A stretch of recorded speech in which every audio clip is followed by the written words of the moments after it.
शंकरसार की धरती, रानी दुर्गावती की धरती, अवंती बाई लोधी की धरती को नमन करते हुए आप सभी भाई बहन को सेवा जोहार। आप लोगों ने हमारा इतना बड़ा सम्मान किया और यहाँ पर हमको बुलाया, उसके लिए सबसे पहले आप सबका धन्यवाद अर्पित करना चाहूँगा। आपके इलाके में मैं 5वीं बार आया हूँ और हमेशा अच्छे कार्यक्रम होते हैं और आज भी हुआ, लेकिन बारिश की वजह से हमारी थोड़ी व्यवस्था डिस्टर्बेंस हुआ तो थोड़ा सा परेशानी जरूर है, लेकिन मैं कुछ जरूरी बातें आपके बीच में कहना चाहता हूँ।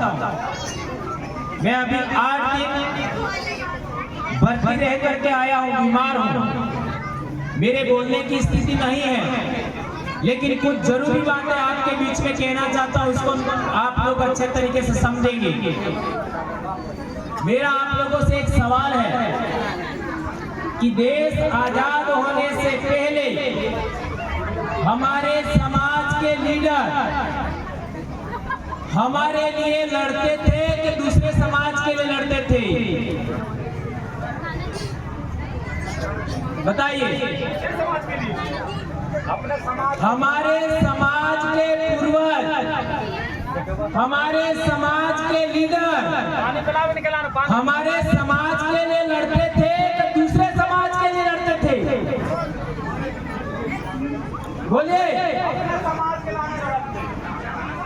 अरे आप समझ रहे हैं नहीं समझ रहे? मैं तो कह रहा हूं, हमारे लोग जिस समाज में हम पैदा हुए उस समाज के लीडर, उस समाज के लोग हमारे लिए लड़ते थे, दूसरे समाज के लिए लड़ते नहीं थे।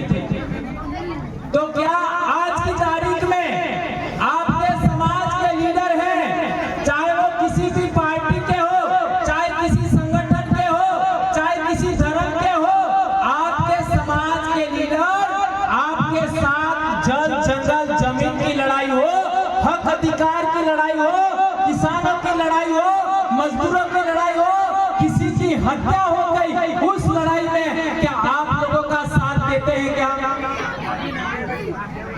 साथ देते हैं? क्या नहीं देते?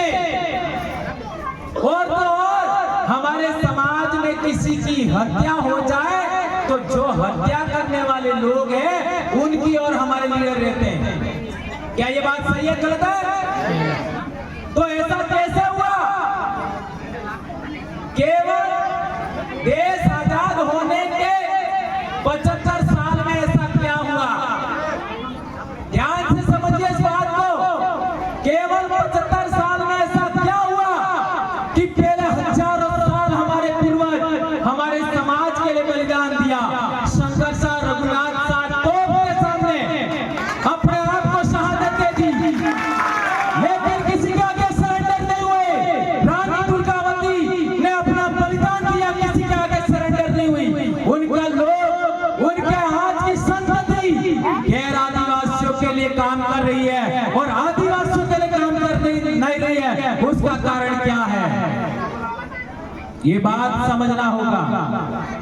ये केवल गोंड आदिवासी इलाके में हो रहा है, ऐसी बात नहीं है। ये भील इलाके में भी हो रहा है, ये संथाल इलाके में भी हो रहा है, ये मुंडा इलाके में भी हो रहा है, उराव इलाके में भी हो रहा है, पूरे देश के आदिवासी इलाके में हो रहा है कि देश आजाद होने से पहले आदिवासियों के लीडर आदिवासियों के लिए लड़ते थे और आज की तारीख में आदिवासियों के लीडर आदिवासियों के विरोधियों की तरफ से रहते हैं और उनके लिए लड़ते हैं। ऐसा क्या हुआ? उसका एकमात्र कारण हमने आइडेंटिफाइड किया, एकमात्र कारण। क्या कारण है? हमारे लीडर लोगों को टिकट देने का काम दूसरे लोग करते हैं, इसलिए वो उनकी तरफ रहते हैं। क्या ये बात सही है? हम लीडर पैदा करने वाले जरूर हैं, लेकिन हम टिकट देने वाले लोग नहीं हैं। सही है गलत है? और हमारे इलाके में हमारे भील आदिवासियों ने एक व्यवस्था कि उस निर्वाचन क्षेत्र के लोग हैं, वही हमारा लीडर कौन होगा, हमारा नेता कौन होगा, हमारा एमएलए कौन होगा, हमारा एमपी कौन होगा, वे लोग ही इसी तरीके बैठ करके तय करते हैं। ऐसी हम लोगों ने व्यवस्था बनाई है। उसी व्यवस्था के तहत ये राजकुमार जी एमएलए बने और भी 3 बने इसी तरीके से। और तो और हमारे 96 जनपद सदस्य और जिला पंचायत सदस्य 96 उसमें 40 तो कुंवारे थे, पढ़ने वाले कुंवारे कॉलेज के बच्चे 40 जीते। तो ये बहुत बड़ी व्यवस्था हम लोगों ने कायम की है। वो आपके इलाके में आपको स्थापित करनी है या लागू करानी है। क्या आप लोग इसके लिए तैयार हो? हाथ ऊंचा करके बताइए कौन कौन तैयार है। बहुत अच्छी बात। तो ये बात आप लोगों को अपने इलाके में लागू करनी है। एक बात और महत्वपूर्ण कहना चाहता हूँ कि हमारे इलाके में आदिवासी बेल्ट में हम लोगों ने एक बात देखी है कि हमारे लोग दूसरों के पीछे पीछे चलना पसंद करते हैं, आगे चलना पसंद नहीं करते।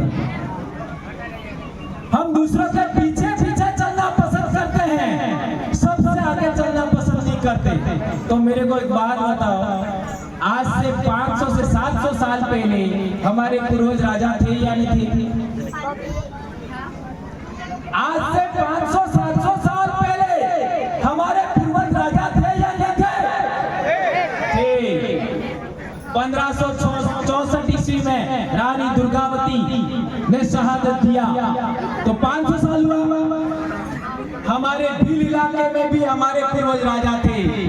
तो आप भी राजाओं की संतान हो, हम भी राजाओं की संतान हैं। और इस देश में जितने भी आदिवासी हैं वो एक जमाने में राजा थे